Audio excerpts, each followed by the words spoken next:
নমস্কার দর্শক বন্ধুরা, ঝুমার রান্নাঘরে আপনাদের সবাইকে স্বাগত জানাই। শেয়ার করছি ডাল এবং তরকারি দিয়ে ধোকার রেসিপি। আর এটা আমি কিভাবে করেছি চলুন রেসিপিটা দেখে নেওয়া যাক। এখানে 1 কাপ মতো মটর ডাল আছে, যেটা আমি সারা রাত ভিজিয়ে রেখেছিলাম। আর মূলো শাক সহ মূলো নিয়েছি, আলু বরবটি নিয়েছি। আর মটর ডালটা দুবারে মিক্সার জারে নিয়ে জল ছাড়া ফাইন পেস্ট তৈরি করে নেব। এর সাথে পরিমাণ মতো নুন, চিনি আর আদা কাঁচা লঙ্কা কুচি মিশিয়ে নেব। তার আগে ডালটা একটু ভালো করে হাতের সাহায্যে ফেটিয়ে নিয়েছি।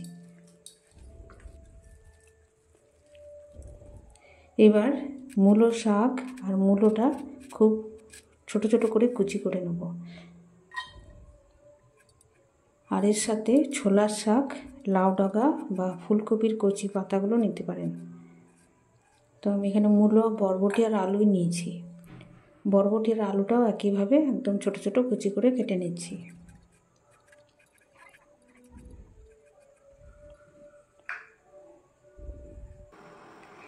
এবার অল্প একটু জলে এটা ভাপিয়ে নেবো বা হাত সেদ্ধ করে নিচ্ছি। খুব বেশি জল দেব না। আর স্ট্রেনারের সাহায্যে ছেঁকে নেব জলটা। একটু ঠান্ডা হয়ে যাবে, তারপর হাত দিয়ে চেপে চেপে জলটা বার করে দিতে হবে। আর এই ডাল বাটার সাথে মিশিয়ে দেবো।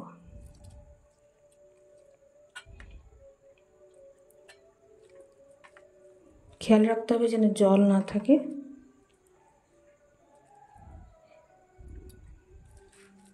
এবার একটা হাঁড়ির মধ্যে জল ফুটতে দিতে হবে, আর তার মুখের কাছে একটা কাপড় বেঁধে এটা ছড়িয়ে দিতে হবে এই ডাল বাটাটা। আর ঢাকা দিয়ে দিতে হবে যাতে স্টিমটা না বেরোয়।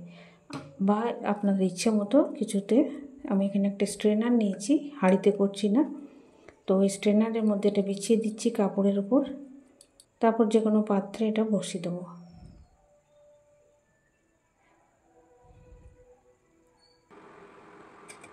আর উপর থেকে ভালো করে ঢাকা দিয়ে দিতে হবে যাতে স্টিমটা না বেরোয়।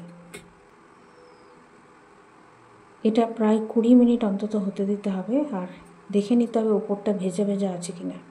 ওপরটা শুকিয়ে গেছে মানে এটা হয়ে গেছে। যদি বেশি সময় লাগে বেশি সময় দিতে হবে। ভেজা ভেজা থাকলে বুঝতে হবে হয়নি। এবার এটা এরকম কাপড় থেকে ছাড়িয়ে নিচ্ছি, কোনো রকম ভেঙেও যায়নি। এবার স্কোয়ার শেপ বা চৌকো শেপ করে কেটে নিচ্ছি।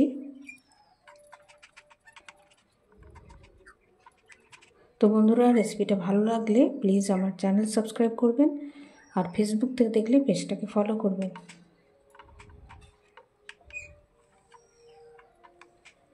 আর রান্নাটাকে এই রান্নার ভিডিওটা একটা লাইক শেয়ার করতে ভুলবেন না।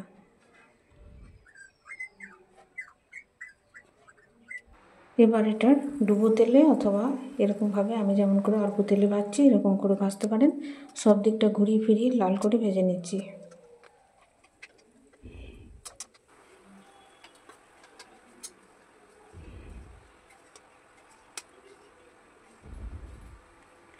এবার কিছুটা তেল দিয়ে, সাদা তেল অথবা সর্ষের তেলে তেজপাতা, শুকনো লঙ্কার হিং ফোড়ন দিলাম।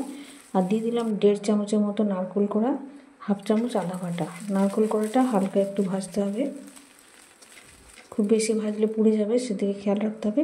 সামান্য একটু জল দিয়ে এখানে গুঁড়ো মশলা দিচ্ছি, হলুদ গুঁড়ো আর লঙ্কার গুঁড়ো। মশলাটা একটু নাড়াচাড়া করে কষে নিলাম। এবার পরিমাণ মতো জল দিয়ে দিলাম। আর ফ্যাটানো টক দই দিয়ে দিচ্ছি, নুন, চিনি। এবার ধোকাটা দেওয়ার জন্য আরও কিছুটা জল দিতে হবে, আর একটু নুন দিয়ে দিলাম। ধোকাগুলো দিয়ে 3-4 মিনিট একটু ঢাকা দিয়ে ফ্লেমটা লো করে ফুটতে দিতে হবে। কোনো রকম ভেঙে যাবে না, সুন্দরভাবে তৈরি হয়ে যাবে। আর শেষে ঘি, গরম মশলা ছড়িয়ে দিতে হবে। আমি এখানে ঘিটা দিইনি, গরম মশলাগুলো ছড়িয়ে দিচ্ছি। তো বন্ধুরা, ভিডিওটা ভালো লাগলে প্লিজ লাইক শেয়ার কমেন্ট করতে ভুলবেন না। আবার একটা অন্য ভিডিও নিয়ে ফিরে আসবো। ধন্যবাদ।